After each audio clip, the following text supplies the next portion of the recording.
In March 2026, I launched my very first mail club, the Lucky Star Mail Club, and it flopped spectacularly.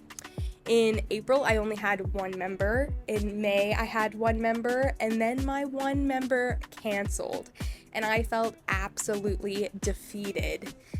But then, in July, I decided to do a complete relaunch of my mail club, and it was the best thing I ever did. So welcome back to my channel, where we are going to talk mail club, what I would do differently if I was going to start today, what worked, what didn't, and yeah, let's get into it. So let's talk about my mail club journey.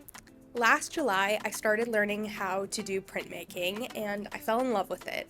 So I thought, let's start designing a concept for a mail club.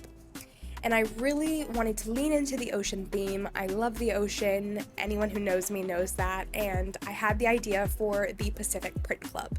I made the logo, I carved all of the stamps, and then I was too scared to go through with it. I didn't think I had been printmaking long enough to get people to really want to buy my things, and I didn't have a lot of confidence, and so we kind of put that idea to bed. Then in March of this year, I decided that I wanted to launch a print club again, but this time I was going to simplify it and just do my mini prints as opposed to the bigger prints that I was going to do in the Pacific Print Club. I was going to send out a 5x7 art print and a bunch of other goodies, and I kind of bit off more than I could chew.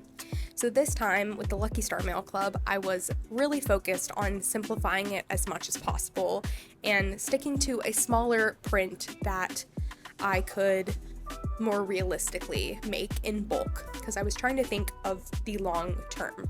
My first mistake with the Lucky Star Mail Club is that I made it too generic. Now, I think having a niche when you're starting a mail club is really important. People will join if they really feel connected to the art that you're making and if they know what to expect in the coming months. I mean, keep in mind, if you were going to sign up for a subscription yourself, would you sign up for a subscription where you don't know what's coming, where you don't know what to expect, or where you generally have an idea of what you're going to be receiving each month?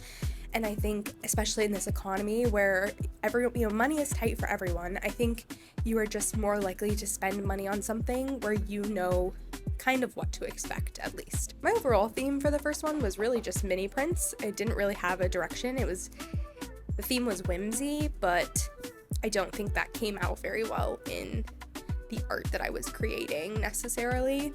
The second mistake I think I made with the Lucky Star Mail Club was not posting about it enough. As I've said before, I think to be an artist is to also be a content creator nowadays, as much as that kind of sucks, especially for us introverts. I posted about it like once every 2 weeks or maybe even like once a month, and you're not going to get people to join your mail club if you're not posting about it. If you're not putting yourself out there, people aren't going to connect with your art and they're not going to sign up. I think that leads me into the third mistake that I made with the Lucky Star Mail Club was just not creating very much of a community feel with the vibes of the mail club. This time I've really made more of an effort to post on Patreon and actually, give sneak peeks and, let members vote on things. I think people just want to feel part of a community, and when you kind of create that community, people will come. So those are the three big mistakes that I have learned from the first iteration of Mail Club. I also didn't feel like that Mail Club was really authentic to me. It wasn't something I was excited to create each month. It was more of just an obligation. Oh, I have one person signed up, so I have to create something. It wasn't exactly the art that I wanted to be creating. So I think niching down while also staying so true to yourself. Make the things that make you happy, and the people that like them will come. Now we move on to the launch of the Pacific Print Club, or the relaunch. The things I have learned since I relaunched my print club last month. We are now on the second month, and I have 14 subscribers, so I am so happy with that. The mail club is to the point where it is paying for itself, so while I'm not really making any money from it, at least it is sustainable in and of itself, so I'm not having to lose money for the mail club.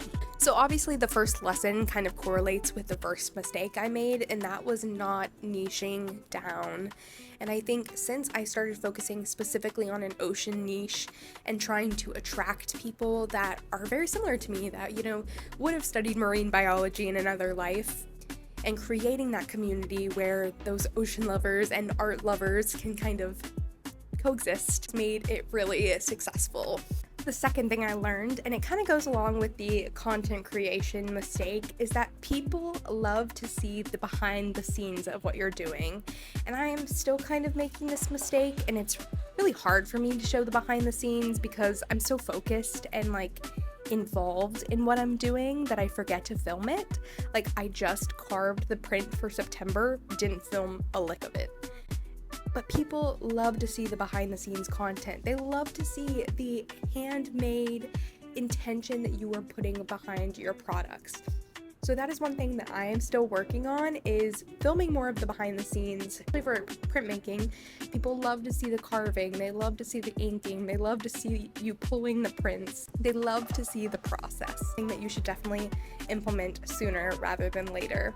The third lesson I've learned, and it kind of goes along also with the content creating, is that you should be posting on all platforms that you can. Before, I was only posting on TikTok, and most of my subscribers have actually come from Instagram and even potentially one from YouTube Shorts. Cross-post on several platforms, really get your message out there, and don't be afraid to post too often.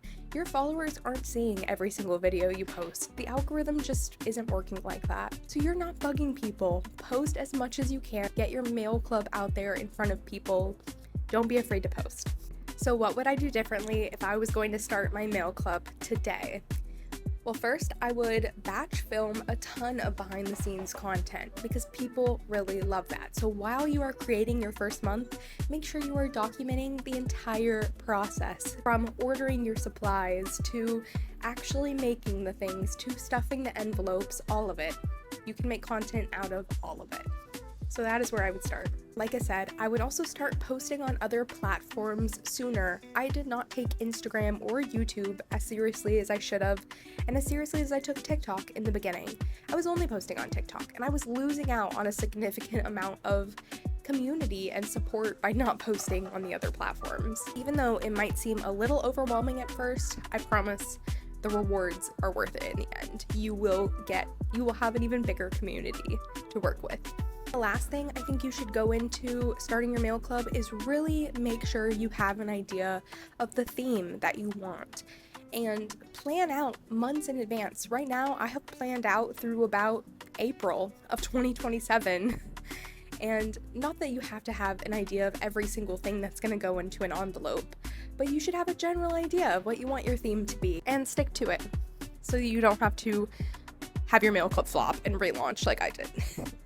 So yeah, stay tuned for more mail club videos from me. I want to do an entire breakdown of kind of my expenses and my income and what that looks like for my mail club when it's still at its really small.